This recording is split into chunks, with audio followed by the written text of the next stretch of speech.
I gotta ask you about the Mike Tyson and Jake Paul fight that just went down. Did you get a chance to watch it? Yes, yes. As much as we could. Uh, As much Loading as issues Netflix's and streaming was allowing you to watch? exactly. It was we loaded a lot, but yeah, we got to see it. And shout out to Jake Paul for not humiliating my hero. You know what I mean? He carried Mike, and that was one of my biggest concerns was that Jake is a big, strong dude, and he was gonna stretch Mike out. We'd hate to see that. I'd hate to see that, and Jake didn't make us see that. Yeah, so that's where I wanted to go with this because I think there are like two schools of thought on this. Some people who are saying that Jake took his foot off the gas because he clearly was just trying not to hurt, a 58-year-old man. Yeah. Other people saying Mike Tyson was paid off to not hurt Jake Paul, and there are and I'm having trouble like understanding where those people are coming from. Like Sylvester Stallone, who's a good friend with Mike Tyson, he said that that Mike was basically like paid to throw the fight. Oscar De La Hoya, one of the biggest promoters Uh, in the world, said that Mike Tyson was taking it easy on Jake Paul. What's your message to people who believe that? I mean, they must not have watched the fight. Buddy was gassed, from the third round, and in the beginning, maybe the first or second round, we're like, maybe he might be able. Oh no, he's tired. And I think really what they're doing is trying to just sow some seeds of doubt, right? To maybe it doesn't look like from memory, because memory and reality are two different things.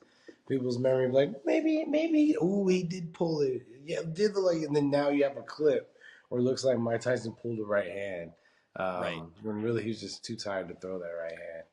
So That's what I thought when I saw that clip. I thought that his timing just wasn't there, and that he mhm. just either his timing wasn't there, yeah, like or he was exhausted.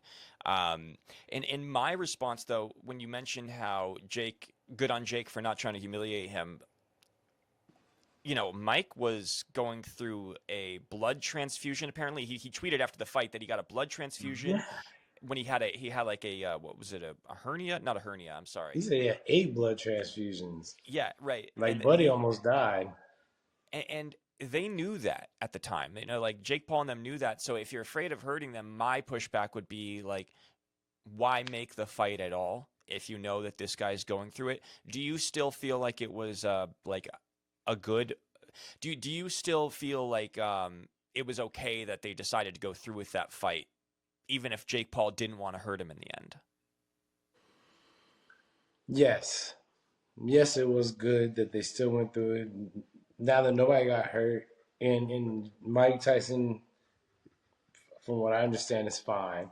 Yeah. Um, he made some good money. We got we got two, in my opinion, fight of the year candidate fights on that undercard. The Mario Barrios fight with Jesus Ramos and Amanda Serrano versus Katie Taylor rematch. Those two were one like we should be having replays of that fight on Netflix, throughout the year. So it was a good night for boxing. Also, the females made a record breaking purse for female boxing. Wonderful night for boxing. So I'm glad. And a lot of people, and it's crazy because now that even though Tyson didn't look anything like the old Tyson, just the other day, one of my wife's friends texted me asking about gloves. Hi, my son's like obsessed with Mike Tyson right now. He wants to start boxing.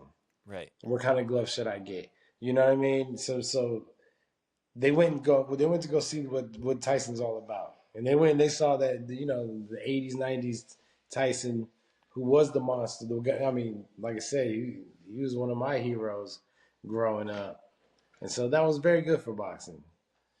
I'm Yeah, glad they because didn't use that as the end all be all for what Tyson really was, and they went to go see why would we make a big deal. right, and I believe I didn't double check this, but I did see some reports on it that Katie Taylor Serrano fight apparently it was the highest watched like women's sporting event ever. Apparently, Look at that! Look at that! That's a great yeah, night for boxing. yeah. Great night for So women's boxing. Yeah, absolutely. I mean, and I think it was 65 million people at its peak were That's watching on crazy. Netflix. Just incredible numbers, no doubt. So, regardless of the fact that it was probably a fight that maybe shouldn't have been sanctioned, you still feel like it was you still think that this sort of fight, that booking these sorts of fights is good for boxing so long as it's promoting like the all the up and comers on the undercard and like Or the just championship real fight. boxing, as long as Yeah. they're implementing real for let me give you for instance of what is killing boxing is still killing boxing.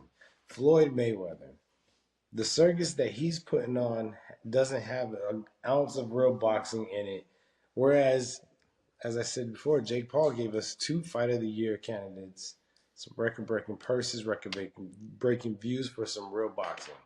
His fight specifically maybe was not real boxing, but it was coupled up with some real shots, real fights. We got to see some great up and comers, some well established unified champions, and everything in between. A Floyd Mayweather fight where it's him versus Gotti, it's just a circus up and down. There's no real boxing. The only person that makes any money is Floyd Mayweather. It's that's not what's helping boxing out at all. Right. That's what's It's helping. draining the game. It's Yeah. giving it a bad name. Yeah, I think that it's interesting you put it that way because if you go online, you look on the internet, a lot of people would say that Jake is hurting boxing more than he's helping, and I kind of fall in line with you a little bit more, where I think that Nah. Every fight, the whole card gets paid. There was one time where Jake Paul card got canceled. I want to say it might have been the first time with the Tyson. Anyway, and he still paid every fighter on the card yeah, their whole purse. yeah. It's funny because a lot of fighters afterwards started like big time fighters. We're talking Daniel Dubois, we're talking Artur Beterbiev, Mhm. they're putting out messages to Jake Paul like, "Hey, it's time for you to fight a real boxer here." Uh, I don't think Jake would ever accept it, but do you think it's time for Jake to do something like that? How many fights he have? Maybe 6-1. He's 6-1, I think. I think he's like 9-1. I think Okay, it might nine be and one. eight or 8, 9 or 10, somewhere between 8 and 10, I believe. Yeah, Okay, yeah. so when the first undefeated real fighter I fought was when I was about what 12-0, 13-0, Okay, and that's when I fought on ESPN. Right. Other than that, it was just journeyman. Maybe there was a couple guys that had good records, but they weren't supposed to be good. This is the process. I had an extensive amateur career. You know what I mean? I was an Olympic alternate. You right. know, over 100 amateur fights, international, all that, and I still took that route. Um, by 10-0, I was calling. I was like, all right, let me get a real body in there. I'm ready to go. Let me get one of these champions. But the baby steps I took was necessary for my development. He's just developing. Now he fought Tommy Fury, who was an undefeated fighter. He Right. lost, but he gave him a good fight, and that was a step up. Um, he's just and you know what? To be honest, if he loses or gets blasted or takes a fight that he's not ready for, that stops everybody else's gravy train. Everybody that was on that undercard that was getting those record breaking purses and record breaking views doesn't get that no more. So Yeah. leave Jake Paul alone. Let him do whatever he wants to do. Um, as long as these fighters are getting some love. I, you know, it's an interesting point because I think the difference is here that people are forgetting is like, yes, Jake Paul is just following the path, like you mentioned, like what you had to follow, where you're fighting, uh, journeyman fighters before you get your big fights. They getting you some, your footing under you. But you're also not at the time not one of like the biggest stars in the world who's headlining the event. Jake Paul has to headline the event. So because Jake Paul has to headline it and he's the main event, people are perceiving that as, oh, that means he needs to like fight Canelo or fight, you know, uh like some, David Benavidez or something like that to prove that you're like or the real deal. Where it's just like, hey, actually, it's more so Jake Paul is the business of putting on the event, not Exactly. necessarily he's not necessarily going to and I agree with you. He's not necessarily ready for these sorts of fights, and I agree with you. I think the longer they can put this on, the better it's going to be in the long run. And I do think Yeah. Jake actually wants a big fight at some point. I do think he wants it. But And he honestly, from what I understand, he puts in the work. He has real 6, 8 week camps. He's getting up in the morning. He's yeah, running, sparring. He's training. He's not just like, oh, I want to be a boxer, and then just jumped into it. It's like, from what I understand, he's putting in the work. So if that's the case, he's gonna get better, and he'll be ready to have some good fights with some good fighters. And even win, lose or draw, at that point, we shouldn't care. Like, go ahead, go be great, or dare to be great. You know what I mean? absolutely. Feldman did say that he wants to see Jake in BKFC one day. Do you see that as a possibility? Do you think we could see Jake Paul fighting in bare knuckle? I don't know, man. I think he's too much of a pretty boy. He don't want to get that face cut up. There you go. But he is crazy, so Right, he right, just right. Yeah, I might. think it would have to be like crazy amount of money. It'd have to be like It'll be a good Mike amount. Perry rematch or something in bare knuckle, something like that, or you. Yeah. Hey, maybe it'd be you. I'll take it. 75 pounds. I will figure out how to make it work. Yeah, exactly. Well, he used to fight at like 170, so I don't know. Yeah. He bulked up.